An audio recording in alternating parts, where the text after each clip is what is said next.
હવે આ ઉપનિષદની શ્રુતિ છે, સમજો. તો આ બાજુ આવી ગયા, તારે શીખવાનું છે, ગગા નહીં મરવાનું. બરાબર. અત્યારનો સૌથી ધનિક માણસ કોણ છે આખી દુનિયાનો? બિલ ગેટ્સ છે ને. બિલ ગેટ્સ શું કહે છે ખબર?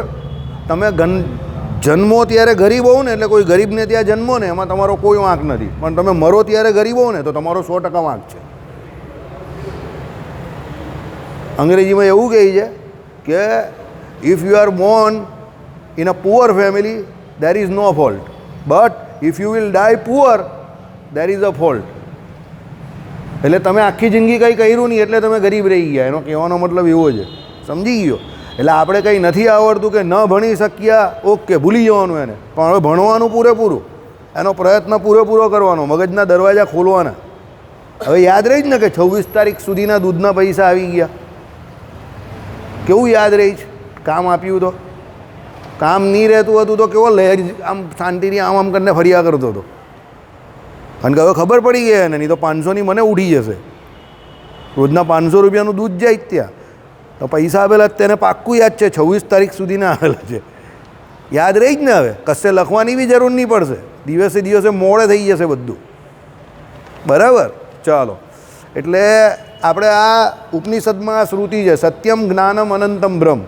હવે સમજો, આ પ્રમાણે વેદોમાં, ઉપનિષદોમાં, ઉપનિષદ બીજું કંઈ નથી, વેદોનો અંત જ છે, એટલે ટૂંકમાં એ પણ વેદ જ છે. એમાં આ બધી શ્રુતિઓ આવે. આવી રીતે વ્યાસજીએ જે સૂત્રો બનાવેલા છે તે આ બ્રહ્મસૂત્ર આપણે જે અત્યારે ભણી રહેલા છે તે જ છે. હવે આ શ્રુતિ જે છે ને એનો અર્થ બધા આચાર્ય પોતપોતાના હિસાબે કરે છે. જગતગુરુ શંકરાચાર્યના અદ્વૈત મત મુજબ આનો શું અર્થ કરેલો તે જોઈએ. એટલે પહેલાં આપણે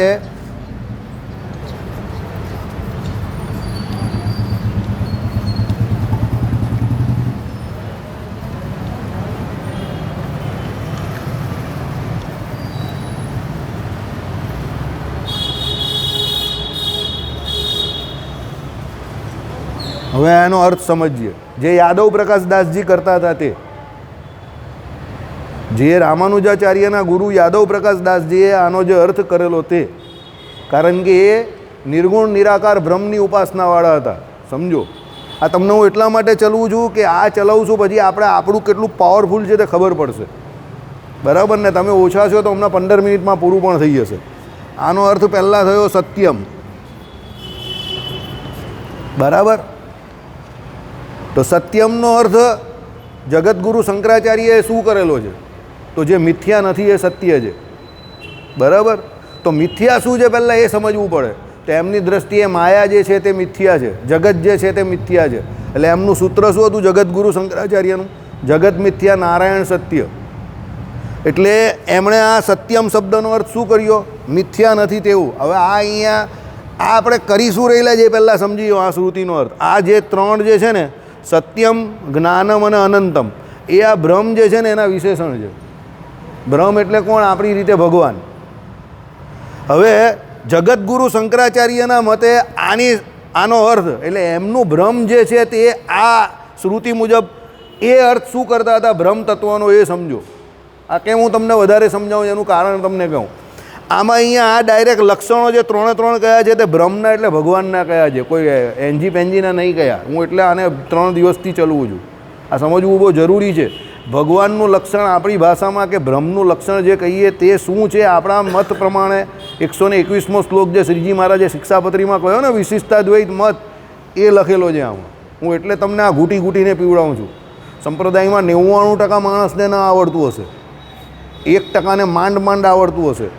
સંપ્રદાયમાં 90% લોકો આમાં વાંચીને પણ આનું સીધે સાદું અનુવાદ ગુજરાતીમાં ન કરી શકતા હશે. 90% ઉપર લોકો. એટલે તમે ભાગ્યશાળી છો કે તમને એનો અર્થ ખબર પડે છે. સંપ્રદાયમાં 75% લોકોને અદ્વૈત બોલતા નહીં આવડતું હશે. આ અદ્વૈત શબ્દ જે છે ને એ બોલતા નથી આવડતો. વિશિષ્ટાદ્વૈત આપણો મત જે છે એમાં વિશિષ્ટાદ્વૈત જે છે ને એ બોલતા નથી આવડતું 70% લોકોને. સમજો, વર્ષોથી શિક્ષાપત્રી વાંચે જેવા 50-60 વર્ષ જૂના હરિભક્તો જે આવે છે એમણે અત્યાર સુધી કોઈને પૂછ્યું નથી કે ભાઈ આ વિશિષ્ટાદ્વૈત આપણો મત જે છે તે શું છે. તમે કોઈ દિવસ પૂછવા ગયા કોઈને? તો બીજાની કા વાત કરો છો?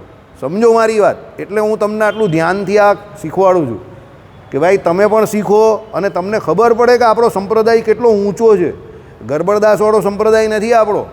જે લોકો બહાર આપણી ઠેકરી ઉડાડે છે તે આપણા હરિભક્તોને અને આપણા જે કોઈ વ્યાસપીઠ પર બેસીને જે કોઈ લોકો જે લવારા કરે છે ને એને લઈને કરે છે. બાકી આપણો સંપ્રદાય બહુ બ્રાઇટ છે.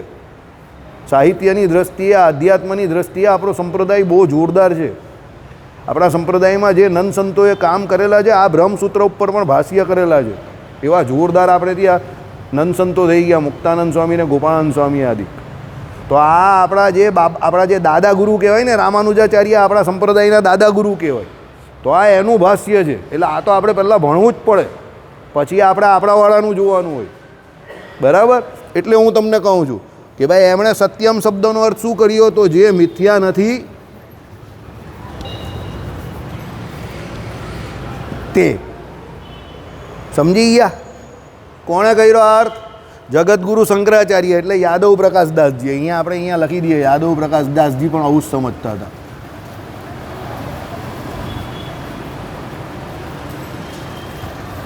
યાદવ પ્રકાશજી કોણ હતા? રામાનુજાચાર્યના ગુરુ. તો એ આનો અર્થ આવો જ માનતા હતા કે જે મિથ્યા નથી તે કેવું સત્ય. તો સત્ય એ કોને માનતા હતા? ખાલી બ્રહ્મને જ માનતા હતા. હવે બ્રહ્મ સિવાય બીજું જે કંઈ છે તે કેવું છે? અસત્ય છે. એટલે અસત્યનો અર્થ અદ્વૈત વેદાંત પ્રમાણે મિથ્યા. મિથ્યાનો અર્થ એ લોકો એવો કરતા હતા કે જે વસ્તુ નથી અને આપણે એને માની બેસીએ છીએ એ બધું મિથ્યા.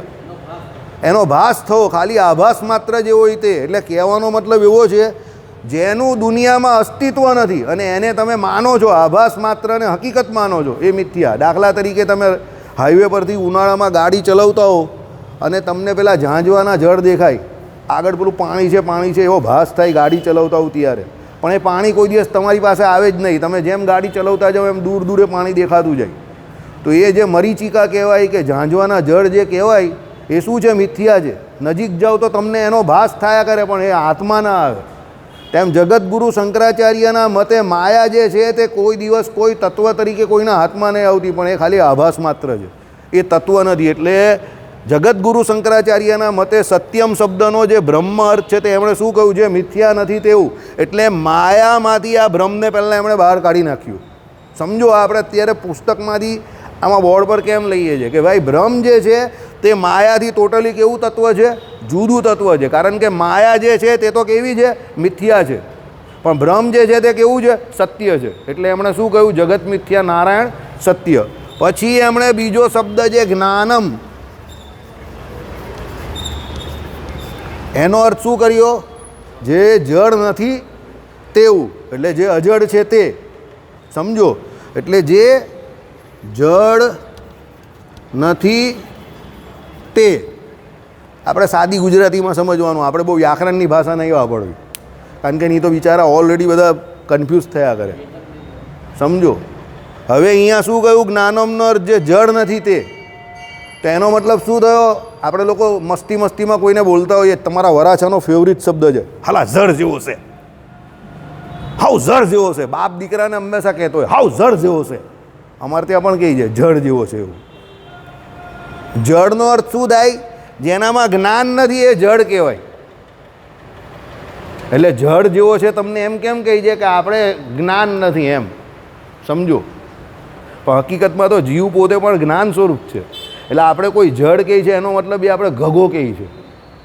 એટલે આપણે ગુસ્સો આવે, કોઈ વારે આપણે જડ કહીએ ને તો આપણે ગુસ્સો આવે. પછી ઉંમર થાય પછી એ દીકરો બાપને કહે, પપ્પા વારે તમે મને જડ જેવો બધાની સામે ન કહો. મને ખોટું, મારા મિત્રો સામે, સગાવાળા સામે મારી ઇજ્જત ઘટી જાય છે એવું પેલો છોકરો કહે. પછી એની મા પણ કહે કે આ આપણે આપણા છોકરાની રેપ્યુટેશન જાતે ડાઉન કરીએ છીએ, એટલે તમે એને જાહેરમાં જડ જેવો ન કહો. એટલે પછી પેલા બાપા કહેતા બંધ થઈ જાય. સમજ્યા મારી વાત? અહીંયા શું કહ્યું? જ્ઞાનમ એટલે જડ નથી તેવું. હવે એ બ્રહ્મ જે છે એ સત્ય પણ છે અને જ્ઞાન પણ એનામાં રહેલું છે. એટલે એનામાં જાણપણું રહેલું છે, એ જડ નથી. સમજો, આ બધું જડ છે, જોઈ લો, આ જડ છે. આને હું મારું તો એમાં કોઈ રિએક્શન નહીં આવે, પણ કોકને અહીંયા બેઠેલા છે એમાંથી કોકને કંઈ કહેવું તો સામેથી તરત રિએક્શન આવશે. કદાચ કોઈ ઇજ્જતનો માર્યો કે મારી સાથે જે કંઈ એની મિત્રાચારી છે એને કારણે બોલશે નહીં, પણ અંદર એને લાગશે તો ખરું જ. એના ચહેરા પર એના એક્સપ્રેશન્સ તો આવશે જ. એટલે એનો મતલબ કેવો છે? એ આ પથ્થર જેવો જળ નથી. સમજી ગયા? બ્રહ્મમાં પણ એવું જ છે કે જ્ઞાનમ એટલે એ જળ નથી. આવું જગતગુરુ શંકરાચાર્ય કહે છે. અને ત્રીજો અર્થ શું છે? અનંતમ. તેનો અર્થ એમણે શું કરેલો છે? જે પરિચ્છિન્ન નથી તે. પરિચ્છિન્નનો અર્થ શું થયો? માપવાળું. હવે આ બ્રહ્મ જે છે તે કેવું છે? અપરિચ્છિન્ન છે, કારણ કે એ સર્વવ્યાપક છે. બરાબર? સર્વ ખલ્વિદમ બ્રહ્મ, એ દરેક જગ્યા પર વ્યાપીને રહેલું છે. એટલે એ શું કહે છે કે ભાઈ એ કોઈ પરિચ્છિન્ન તત્વ નથી કે ભાઈ આટલા એરિયામાં એ બ્રહ્મ રહેલું છે તો એ એરિયામાં ન જવાનું. બહાર પાપ કરો ને એને કાં ખબર પડવાની છે? સમજો. કોઈ એવું કહે કે ભાઈ ભગવાન આટલા વિસ્તારમાં રહેલા છે તો પેલો કે એના વિસ્તારમાં જઈને પાપ નહીં કરવાનું, બીજે જઈને પાપ કરીએ, એને કાં ખબર પડવાની છે? પણ એવું નથી, કારણ કે એ પરિચ્છિન્ન એટલે માપવાળું તત્વ નથી. આ કેવું છે? અપરિચ્છિન્ન છે, અમાપ છે. એટલે તમે જ્યાં જ્યાં જશો ત્યાં ત્યાં એ ભગવાન તમારી જોડે જ હોય છે. તમને દેખાતા નથી એ અલગ વાત છે, પણ તમારી જોડે હોય છે. હવે આ અર્થ કોણે કરેલો છે? જગતગુરુ શંકરાચાર્યવાળો આ અદ્વૈત મત મુજબ અર્થ યાદવ પ્રકાશ દાસજીએ કરેલો છે, જે રામાનુજાચાર્યના કોણ હતા? ગુરુ હતા. સમજો. હવે રામાનુજાચાર્યએ આનો અર્થ શું કર્યો એ સમજવા જેવું છે. વિશિષ્ટાદ્વૈત વેદાંત મુજબ જે આપણી થિયરી છે, આપણો સંપ્રદાય જેને માને છે તે, બરાબર, જે કહેવાથી યાદવ પ્રકાશ દાસજીને જરા મરચી લાગેલી કે આ છોકરો હોવા છતાં, મારી પાસે ભણતો હોવા છતાં આ પ્રમાણેનો અર્થ કેવી રીતે કરી શકે? એટલે પુત્રના લક્ષણ પાળનામાંથી, વહુના લક્ષણ બાળનામાંથી, ને વિદ્યાર્થી હોય ને એના લક્ષણ પણ એ પ્રમાણે આવી જ જાય. જે બ્રાઇટ વિદ્યાર્થી હોય ને એના પ્રશ્ન પરથી સાહેબને ખબર પડી જાય કે આ હોશિયાર છે, આની સામે લવારા ન થશે. સમજી જાઓ. હવે તમે સમજો. જગતગુરુ રામાનુજાચાર્ય ના વિશિષ્ટા દ્વૈત મુજબ, હવે આનો અર્થ શું થાય તે સમજો. પહેલું આવે સત્યમ. હવે તમે સમજો, આપણા વિશિષ્ટાદ્વૈત વેદાંતમાં સત્ય કોણ કોણ છે? બોલ મનીષ. જીવ, પરમાત્મા, બીજું કોઈ? માયા. ત્રણ તત્વો અનાદિ છે ને. એટલે આપણામાં કોણ કોણ છે? આપણે જો રામાનુજાચાર્ય માયાને સત્ય માનતા નથી એટલે મિથ્યા માને છે, એટલે એને તત્વોમાં ગણતા નથી. શંકરાચાર્ય, સોરી. પણ રામાનુજાચાર્ય શું કહે છે? જીવ, ઈશ્વરને માયા ત્રણ તત્વ કેવા છે? સત્યમાં આવે. પણ હવે અહીંયા આપણે સત્યનો અર્થ જે કરીએ તે કોને લઈને કરીએ છીએ? બ્રહ્મ શબ્દને લઈને કરીએ છીએ. હવે તમે જ્યારે અહીંયા સત્ય કહો તો તમારે આ બ્રહ્મ જે છે એને માયાને જીવથી જુદું કરવું પડે, કારણ કે વિશિષ્ટાદ્વૈત વેદાંત મુજબ શું છે? જીવ, ઈશ્વરને માયા ત્રણ સત્ય છે. તો અહીંયા આ વિશેષણ જે છે સત્યમ જ્ઞાનમ અનંતમ બ્રહ્મ, બ્રહ્મના વિશેષણ છે. બરાબર? તો આ સત્યમ જે છે તે તો જીવને માયાને પણ લાગે છે. તો પછી એ બ્રહ્મથી જુદું કેવી રીતે પડાય? તો એના માટે એમણે શું અર્થ કરેલો તે જો, બહુ સરસ અર્થ કરેલો છે. પહેલાં શું કહ્યું? અચિત એટલે જળ, એટલે આપણે શું કહીએ જેને? માયા. અને બીજું શું કહ્યું? બદ્ધ ચિત, જેને આપણે શું કહીએ? જીવ. એનાથી જુદું એવું લખેલું જ ને. એટલે થી જુદું, ભિન્ન નહીં લખવું. પાછું આપણે ત્યાં બધા વ્યાકરણના બધા ચેમ્પિયન છે. સમજો. આ કેમ બોર્ડ પર ચલાવું છું એનો અર્થ તમે સમજો. કાલે વાંચી ગયેલા આપણે સમજેલા, પણ બોર્ડ પર ચલાવવાથી તમને વધારે ક્લિયર થશે. વિશિષ્ટાદ્વૈત વેદાંત શું કહે છે? જીવ, ઈશ્વર અને માયા, આ ત્રણ તત્વ કેવા છે? અનાદિ છે, એટલે એ સત્ય છે. ત્રણમાંથી કોઈ મિથ્યા નથી. વિશિષ્ટાદ્વૈત વેદાંત શું કહે કે આ સાહેબે મને 100 રૂપિયા આપ્યા. સાંભળો, 100 રૂપિયા એમણે મને આપ્યા, એટલે એમના ખિસ્સામાં 100 રૂપિયા ઘટ્યા, પણ મારા ખિસ્સામાં 100 રૂપિયા વધ્યા. જો હવે 100 રૂપિયા મિથ્યા હોય, કોને પ્રમાણે? જગતગુરુ શંકરાચાર્ય પ્રમાણે માયા મિથ્યા હોય, તો એમના ખિસ્સામાંથી ઘટવાની જોઈએ અને મારા ખિસ્સામાં વધવાની જોઈએ. એ આભાસ માત્ર હોય તો. પણ એવું નથી, કારણ કે એ તો મિથ્યા છે, તે હોવું જ નહીં જોઈએ ને. પણ એમના ખિસ્સામાંથી 100 રૂપિયા ઘટી ગયા ને મારા ખિસ્સામાં 100 રૂપિયા વધી ગયા. એટલે માયા જે છે તે મિથ્યા નથી, એ સત્ય છે. બીજી વાત, જો માયા મિથ્યા હોય સમજો તો લોકો આટલો બધો માયા માટે ઝઘડો કરે છે, એ કરે નહીં. મિથ્યા માટે કોઈ દિવસ ઝઘડો નહીં થાય. ઝઘડો કેના માટે થાય? સત્ય માટે થાય. પણ માયા પરિવર્તનકારી છે એટલે આપણે એને શું વિકારવાન કહીએ છીએ. એટલે આપણે એવું કહીએ છીએ કે ભાઈ માયાની માયા મૂકી દે. સમજી ગયા? એનું જે સ્વરૂપ જે છે તે કેવું છે? પરિવર્તનકારી છે. રોજ રોજ રોજ રોજ એમાં પરિવર્તન થયા કરે છે. જેવી કાલે હતી એવી આજે નથી, જેવી આજે છે એવી એ મારી પાસે બી નહીં રહેવાના, કાલે આની પાસે ચાલ્યા જશે અને પરમ દિવસે કોઈ બીજા પાસે ચાલ્યા જશે. એટલે એ માયા માટે પાપ કરવા જેવું નથી, કારણ કે જે માયા જે છે એ પરિવર્તનકારી છે. પણ જીવ જે પાપ કરે છે તે પોતે લઈને જાય છે એ માયા માટે, કારણ કે એ એની જોડે ફિક્સ થઈ જાય છે. એ જીવની એ આઈડેન્ટિટી, ઓળખાણ થઈ ગઈ કે ભાઈ આણે આ પાપ કરેલું છે, ચાલ ભાઈ આ આનું ખાતું અલગ છે. હવે સમજો, સમજવા જેવું શું છે? સત્યમ શબ્દના અર્થની અંદર જીવ, ઈશ્વર ને માયા એ ત્રણ આવે. ઈશ્વર એટલે બ્રહ્મ, તો એ બ્રહ્મને આ સત્યમ જ્ઞાનમ અનંતમ બ્રહ્મ એ શ્રુતિ મુજબ જીવ અને માયાથી જુદું કરવું હોય તો કેવી રીતે થાય? તો આવી રીતે કર્યું. સત્યમ એટલે અચિત એવી જળ માયા, અને બદ્ધ ચિત્ત એટલે જીવ જે છે એનાથી જુદું. એટલે એ ભગવાન જે છે તે માયા જેવા નથી. સત્ય છે પણ માયા જેવા નથી. એ ભગવાન આપણા જેવા બદ્ધ ચિત્ત જીવ જેવા પણ નથી, કારણ કે આપણે બધા બદ્ધ જીવ છે અહીંયા. તો એ ભગવાન આપણા જેવા નથી. કેમ નથી આપણા જેવા એ પણ સમજો. આ જે અચિત જળ એ માયા જે છે, સમજો, માયામાં તો કોઈ પણ પ્રકારનું જ્ઞાન રહ્યું જ નથી. આના પછીમાં આવશે, એ તો જળ છે. પણ આ જીવ જે બદ્ધ અહીંયા રહ્યા છે, એ કાલે અશોકભાઈના પ્રશ્નના જવાબ આપેલો એ પ્રમાણે એનું જ્ઞાન કેવું છે? સંકુચિત છે. એના કર્મે કરીને સંકોચ અને વિકાસ અવસ્થાને પામે છે. જ્યારે પરમાત્માનું જ્ઞાન કેવું છે? કાયમ માટે અપરિછિન્ન છે. સમજો, ભગવાનનું જ્ઞાન પણ અપરિછિન્ન. એ આવશે, એ આવશે, બધું જ આવશે. રામાનુજાચાર્યનો મત જે છે ને તે આખી ગુજરાતી થાળી છે, એની અંદર બધું જ આવી જાય છે, કંઈ બાકી રહેતું જ નહીં. સમજો. હવે બીજું શું આવે? સત્યમ પછી બોલ મનીષ, મગજ દોડાવ. સત્યમ પછી શું આવે? લાઈન જો તું. હા, બરાબર પકડે, સહી પકડે. હવે જ્ઞાનમ શબ્દનો અર્થ, જ્ઞાનમ શબ્દના અર્થમાં શું કહ્યું છે? બોલો ભાઈ. હા, સંકુચિત અવસ્થામાં હતું તેવું. હવે દાખલા તરીકે કોઈ વ્યક્તિ આ બદ્ધ અવસ્થામાંથી ઉપાસના કરીને ક્યાં પહોંચી ગયો? ભગવાનના ધામમાં પહોંચી ગયો. ચાલો, ભગવાનના ધામમાં પહોંચ્યો, તો ભગવાનના ધામમાં પહોંચ્યો એટલે એનું જ્ઞાન પણ હવે અસંકુચિત થઈ ગયું. થઈ ગયું ને? કારણ કે હવે તો એ મુક્ત થઈ ગયો. તો હવે તો અનંતકોટી બ્રહ્માંડમાં જે કોઈ ઘટના દુર્ઘટના ઘટે છે એની એક કારા વિચિન્ને એને પણ ખબર પડે છે, કારણ કે એના ધર્મબુદ્ધાનનો વિસ્તાર થઈ ગયો. અને ભગવાન છે એને પણ ખબર પડે છે. તો એના ને ભગવાનમાં ફરક શું રહ્યો પાછો?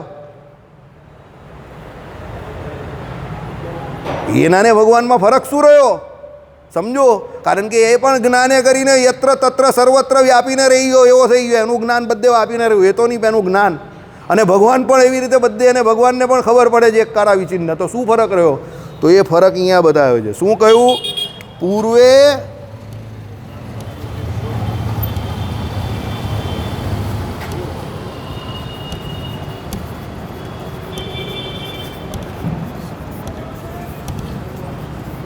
કહેવામાં યોગ્ય છે.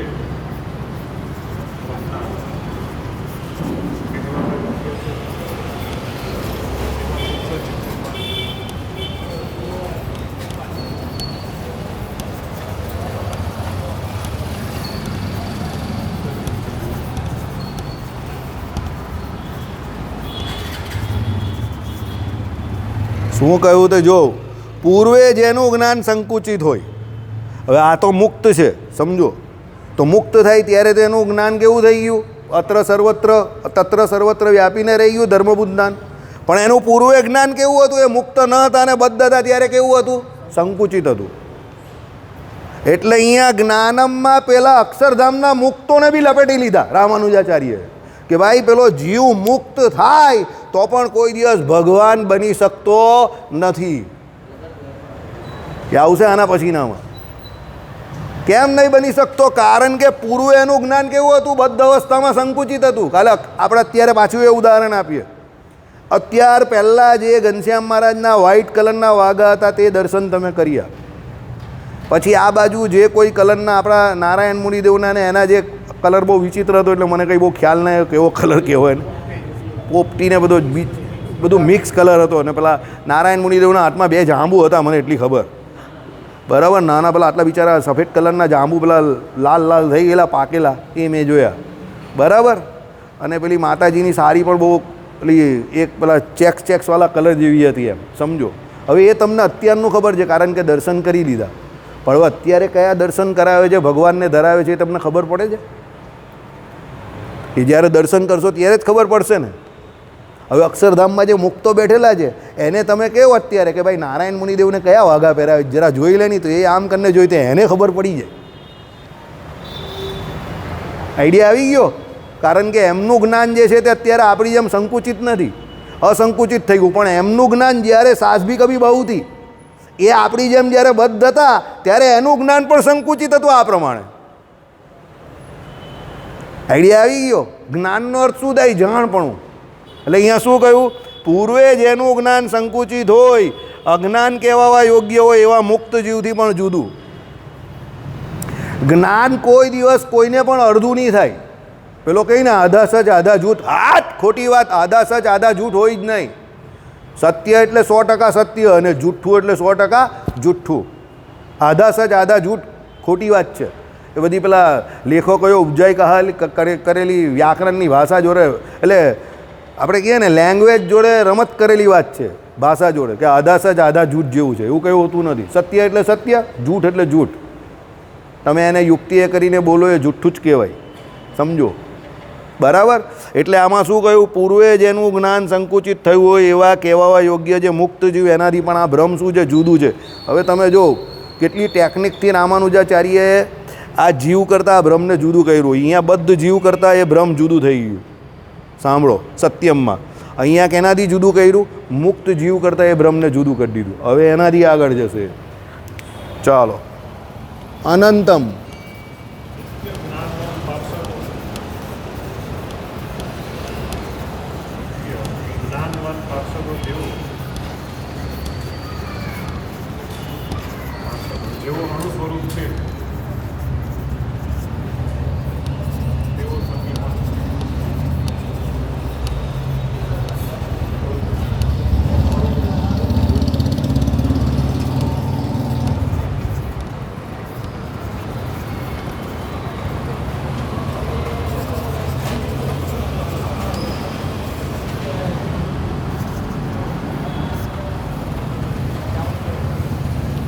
શું? નિત્ય જ્ઞાનવાન પાર્ષદો. નિત્ય જ્ઞાનવાન પાર્ષદો એટલે કોણ? આપણા ગરુડજી, વિશ્વક્સેનજી, જે કોઈ દિવસ આ દુનિયામાં માયાના લોકમાં કાળે કરીને કે કર્મે કરીને પ્રકટ્યા નથી. સ્વતંત્ર છે, ભગવાનની જેમ આવ્યો હોય તો આવ્યો હોય ભગવદ ઈચ્છાથી. નિત્ય મુક્તો એ પાર્ષદો જેનું સ્વરૂપ અણુ સ્વરૂપ છે, જેવું અણુ સ્વરૂપ છે. એટલે એ લોકોનો જીવ પણ આપણા જેવો અણુ જેટલો સૂક્ષ્મ જ છે. એના થકી પણ એ જુદું છે ભ્રમ. કોણ? આ ભ્રમ એટલે ભગવાન. એટલે ટૂંકમાં રામાનુજાચાર્યનો અર્થ શું કર્યો તે સાંભળો. આ ભ્રમ જે છે માયાથી જુદું છે, બદ્ધ જીવથી જુદું, એટલે આપણાથી જુદું. મુક્તો જે થયા એનાથી જુદું. અને આ નિત્ય મુક્તો છે એનાથી પણ જુદા છે. એટલે ભગવાન આપણા બધાથી ટોટલી જુદા છે. પ્રથમનું 64મું વચનામૃત ઘરે જઈને વાંચી લેજો. આત્મા અને અક્ષર એ બંને ભગવાનનું શરીર છે, પણ વાસ્તવિકતામાં એ ભગવાન બંનેથી જુદા છે. બધા ઘરે જઈને પ્રથમનું 64મું વચનામૃત વાંચજો.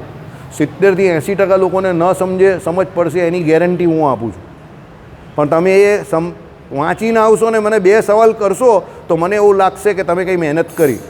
મહેનત કર્યા વગર આવશો તો કોઈ મતલબ નથી. વાંચીને આવશો તો તમને 100% પ્રશ્ન થશે. પ્રથમનું 64મું વચનામૃત ન સમજ પડે એની ગેરંટી હું આપું છું. અહીંયા બેઠેલા 70થી 80% લોકોને ન સમજ પડશે. હું ગેરંટી આપું છું કે ન સમજ પડશે. બરાબર. પણ હું ગેરંટી એટલે જ આપું છું કારણ કે એ વચનામૃત અઘરું છે, સમજો. પણ એ વચનામૃત જો તમને સમજ પડી ગઈ તો આ પણ સમજ પડી જશે. હવે તમને બીજો એક પ્રશ્ન પૂછું. અહીંયા અનંતમની વ્યાખ્યા જે કરી એમાં અહીંયા નિત્ય મુક્તોને જ કેમ ગયા, બીજા કોઈને કેમ ના ગયા? ચાલ દીપક બોલ.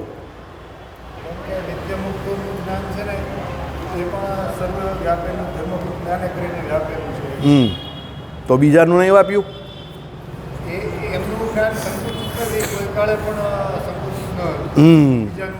ચાલો બોલો. આ ભાઈએ શું કહ્યું મને ખાલી કહી દો.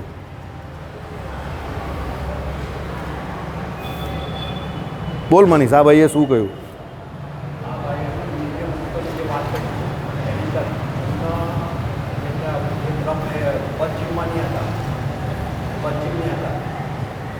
એણે શું કહ્યું એ ખાલી રિપીટ કરી જા.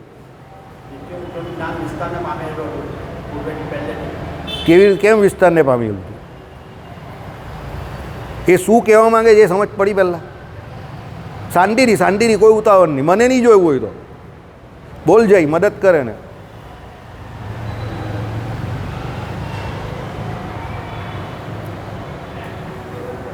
મદદ કરી શકે છે. તારી પાછળવાળા જ છે તારા પડોશી, બીજું તો કોઈ છે નહીં, બૈચું જ નથી. તું મદદ કરી શકે વિશાલ? હા, કરે ને મદદ. જે નિત્ય જીવ છે એ તો આ પૃથ્વીના વિશે કોઈ દી આવ્યા જ નથી. નિત્ય મુક્તો કોઈ દી આવ્યા જ નથી. એટલે એ સત્યમયનો આવે અને જ્ઞાનમયનો, કારણ કે જ્ઞાન કોઈ દિવસ સંકુચિત થયું નથી, એટલે અનંતમમાં આવે.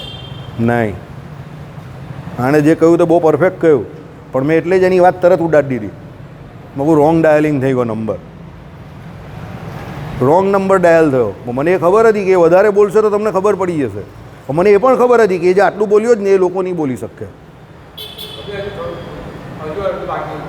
એટલે જ મેં એને અટકાવી દીધો. એ પહોંચી જાય ખરો ત્યાં, પણ એણે એક શબ્દ બહુ સરસ વાપરો છે, એ કોઈ નહીં વાપરી શકતું. બહુ સરસ શબ્દ વાપરો, એટલે મેં એને અટકાવી જ દીધો ત્યાં. મારે ખાલી એ શબ્દ જોઈએ છે, એ કોઈ નહીં બોલ્યું માં આટલામાં. એક શબ્દ એ બહુ સરસ બોલ્યો, એટલે મને હું ખુશ થઈ ગયો એની પર, મેં એને અટકાવી દીધો. એટલે કયો શબ્દ બોલ? એક શબ્દ એ બહુ સરસ બોલ્યો આ અનંતમમાં નિત્ય મુક્ત વિશે. બહુ ફાઇન પકડું. તમે તમારા બાપા જેવા જ છો, 100%. તમને મુદ્દો પકડતા આવડે છે. એ ભાઈ એક શબ્દ બહુ સરસ બોલ્યા.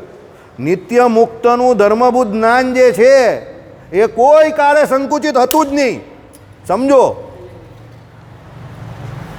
નિત્ય મુક્તો જે છે, કારણ કે આપણું ધર્મભૂત જ્ઞાન સંકુચિત કેમ થાય છે? આપણે માયામાં આવીએ છીએ અહીંયા એટલે થાય છે. નિત્ય મુક્ત તો કોઈ દિવસ માયામાં આવે ત્યારે પણ સ્વતંત્ર થતા આવે છે ભગવાનની જેમ. તો એનું ધર્મભૂત જ્ઞાન કોઈ દિવસ સંકુચિત હતું જ નહીં, અને એ નિત્ય મુક્ત છે. એટલે ભગવાનની જેમ એ પણ અનંતમ શબ્દ એને પણ લાગે છે પૂરેપૂરો, કારણ કે એ એના ધર્મભૂત જ્ઞાને કરીને સર્વવ્યાપક છે. અનંતકોટી બ્રહ્માંડમાં શું ઘટના ઘટે છે તે અક્ષરધામમાં બેઠા બેઠા નિત્ય મુક્તોને ત્રિકાળમાં ખબર પડે છે. ભૂત, ભવિષ્ય અને વર્તમાન, ત્રણે ત્રણ કાળમાં. કેમ? એના ધર્મભૂત જ્ઞાને કરીને એ બધા સર્વવ્યાપક છે નિત્ય મુક્તો. પેલા મુક્તો તો ખરા જ, પણ એ પહેલાં નહીં હતા ને. એ પહેલાં નહીં હતા. આ હું બોલું જ તે સાંભળો, શબ્દ પકડો. વ્યાકરણમાં શબ્દોની વેલ્યુ છે. ત્રિકાળમાં, ત્રણે ત્રણ કાળમાં.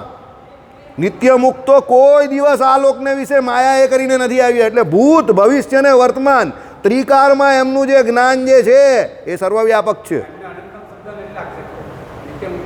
મારી વાત તો સાંભળો, એટલે જ હું કહેવા માગું જ ને, સાંભળો. એને એ ભ્રમથી જુદું પાડવા માટે જ અહીંયા શું કહ્યું? નિત્ય મુક્તો જ્ઞાનવાન પાર્ષદો જે અણુ સ્વરૂપ છે.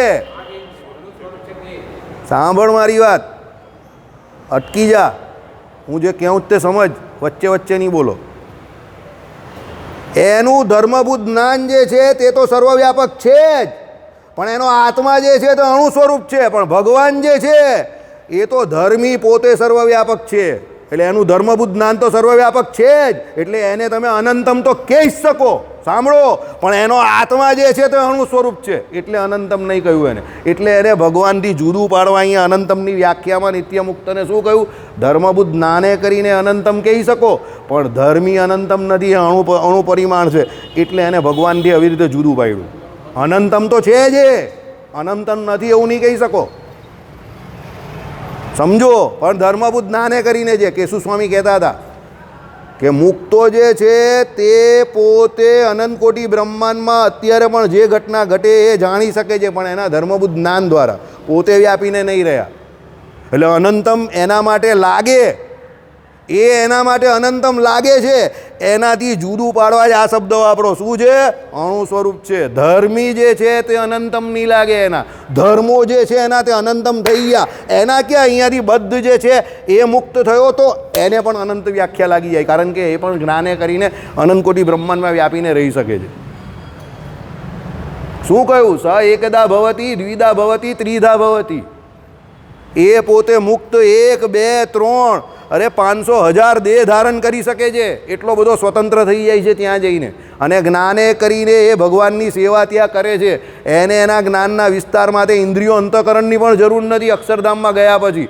અને એ પણ ભગવાન જેવો સ્વતંત્ર છે. ભગવાનના સંકલ્પમાં એનો સંકલ્પ, ભગવાન સંકલ્પ કરે કે મારે અક્ષરધામમાંથી નીચે અવતાર ધારણ કરવો છે, એટલે ભગવાનના સંકલ્પ જોડે એ પણ આવી જાય. સમજી જાઓ, એ સ્વતંત્ર છે.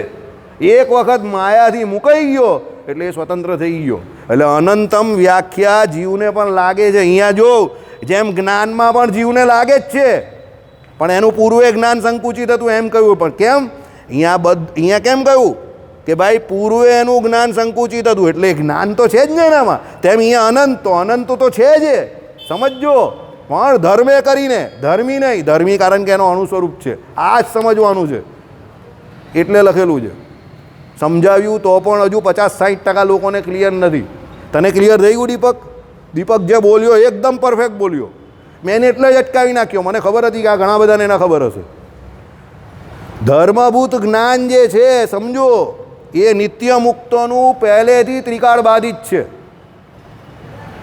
પહેલેથી જ ત્રિકાળ બાધિત એટલે ભૂત, ભવિષ્ય અને વર્તમાનથી અપરિછિન્ન છે. દેશ, કાળ અને વસ્તુથી પણ અપરિછિન્ન છે. સર્વ દેશમાં, સર્વ કાળમાં અને સર્વ વસ્તુમાં. સમજો, કોણ? એ નિત્ય મુક્તો બધું જાણે છે. પણ વસ્તુ પરિસ્થિતિ શું છે? એનું જે વ્યાપકપણું કયું, સમજો, આ અનંતમ એટલે એનું વ્યાપકપણું જે કયું, તે એના ધર્મભૂત જ્ઞાને કરીને કહ્યું. ધર્મી પોતે વ્યાપીને નથી રહ્યો, કારણ કે ધર્મી તો એનો પણ કયો છે, કેટલો છે? અણુ સ્વરૂપ જ છે. એટલે એ અણુ સ્વરૂપ કહીને એને ડિફરન્શિએટ કર્યો, એટલે એને જુદો પાડ્યો. કેનાથી? આ ભ્રમથી જુદું પાડ્યું. આ લક્ષણ આપણે બ્રહ્મનું જોઈ રહેલા છે. એટલે બ્રહ્મનું લક્ષણ જ્યારે જોઈએ ત્યારે એ બ્રહ્મને કોનાથી જુદું પાડવાનું થાય? જીવ અને માયા એ બંનેથી જુદું પાડવું પડે વિશિષ્ટા દ્વૈત પ્રમાણે. અદ્વૈતમાં તો એ મારામારી જ નથી, કારણ કે એ તો કોઈ બીજા તત્વને માનતા જ નથી. સમજો, એટલે એ તો ચોખ્ખું જ કહી દીધું સત્યમ એટલે મિથ્યા નથી તેવું. તે લોકો મિથ્યા કોને માને છે? તો માયાને માને છે. વાત પૂરી થઈ ગઈ. જ્ઞાનમ એટલે જળ નથી તેવું, તો જળ કોને માને છે? માયાને માને છે. પતી ગઈ વાત. અનંતમ એટલે પરિચ્છિન્ન નથી તેવું, એટલે એ લોકો એ બ્રહ્મને સર્વત્ર અત્ર તત્ર સર્વત્ર વ્યાપક માને છે. ગુણ કા માને છે? પણ આપણાવાળા ગુણ માને છે. સમજો, એટલે ગુણ માને છે એટલે શું થાય? અનંતમ જે છે તે ભગવાન આપણા ધર્મી પોતે દરેક જગ્યા પર પોતે વ્યાપીને રહેલો છે. ત્યારે પેલો મુક્ત જે છે એના ધર્મભૂત જ્ઞાને કરીને વ્યાપીને રહેલા છે. સમજો, નિત્ય મુક્ત ધર્મભૂત જ્ઞાને કરીને એને બધી ખબર પડે. પણ એનો ધર્મી જે છે તે તો અક્ષરધામમાં પણ જ્યારથી છે ત્યારથી અણુ પરિમાણ જ છે. આ સમજવાનું છે. એટલે આ બોર્ડ ઉપર લખ્યું. હજુ કોઈને કોઈ પ્રશ્ન હોય તો પૂછી શકે છે. જેને સમજ પડી હશે એને પ્રશ્ન થયો હશે. આમાં જે નિત્ય મુક્તો છે એટલે નિત્ય મુક્તોને સત્યમને જ્ઞાનમમાં કમ્પેર કેમ નહીં કર્યા? એ તો છે જ. એટલે એ લોકો સત્યમને જ્ઞાનમ તો એ લોકો હા, એ તો આવે જ. જો પહેલાં તમે મોડ આવ્યો એટલે સત્યમમાં 3 આવે, જીવ ઈશ્વરને માયા 3 આવે. સમજો, હવે એ સત્યમને જીવ ઈશ્વરને માયા આ બાજુ આવી જશું ને. સમજો, તો જીવ ઈશ્વરને માયા 3 સત્યમમાં આવે ને, તો અહીંયા એને ભ્રમથી જુદું પાડવાનું છે. એટલે ભ્રમને એ બેથી જુદા પાડવાના, જીવને માયાથી. એટલે શું કહ્યું? અચિત એવી માયા અને બદ્ધ એવા જે ચીજ જીવ એનાથી એ જુદું. કોણ? આ ભ્રમ. સત્યમમાં એવું કહ્યું. નિત્ય મુક્તો તો આમાં આવી જ છે ને સાથે ભગવાનની અરે, દ્વારા સત્યમમાં. તો સત્યમ તો છે જ ને. નિત્ય મુક્તો કા બધા છે, માયા પણ છે.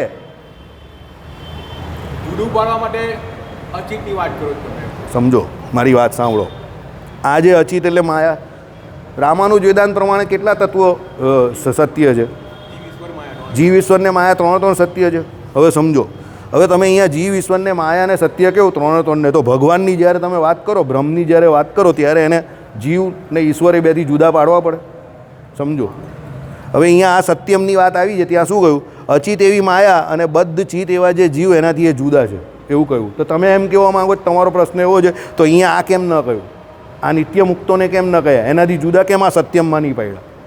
તમે એમ કહેવા માંગો જ ને. સમજો, તમે એમ કહેવા માંગો જ ને. પણ અહીંયા આ જીવની જે બદ્ધ કેટેગરી એટલા માટે લીધી છે એ સમજો પહેલાં. આને જ કેમ અહીંયા લીધું બદ્ધ કેટેગરીને? પહેલાં એ તો સમજો કે આને જ કેમ લીધું અહીંયા, આ બેને કેમ નહીં લીધા? આ સત્યમમાં જે જળ સત્યની અંદર મુક્ત જીવ અને આ જે નિત્ય મુક્તો એ બેને કેમ નહીં લીધા? એ આવી જ જાય, એ માનવાના છે, એ ઇનહેરન્ટ છે.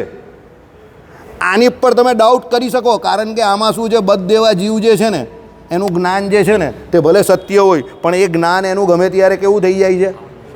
સંકુચિતમાં પામે, સંકોચ અવસ્થામાં. પણ સ્વરૂપે કરીને તો ટેકનિકલી તમે જોવા જાઓ તો અહીંયા જીવ જે કહ્યા ને, અહીંયા બદ્ધ આવી એટલે તમારે સમજી જવાનું કે નિત્ય મુક્તો અને મુક્તો તો આવી જ ગયા. બદ્ધ આવે તો એ કેમ નહીં આવે? કારણ કે અહીંયા બદ્ધ કહેવાનો મતલબ એવો નથી કે એકલા બદ્ધ જ છે. ખરેખર અહીંયા છે ને બદ્ધ મુક્ત અને નિત્ય નહીં, એવું નહીં. નહીં એવું નહીં એવું જોઈએ. સમજો, એવું નહીં એવું જોઈએ. એનું કારણ તમને કહું. સમજો, એ વ્યક્તિ જે બેઠેલા છે તે વ્યાકરણ એટલે વેદાંતના વિષયને લઈને બેઠેલા છે, અને સામે ઊભા રહેલા વ્યક્તિ યાદવ પ્રકાશ દાસ છે, અને સમજાવનાર રામાનુજાચાર્ય છે. સમજો, એ બરાબર છે એમની વાત.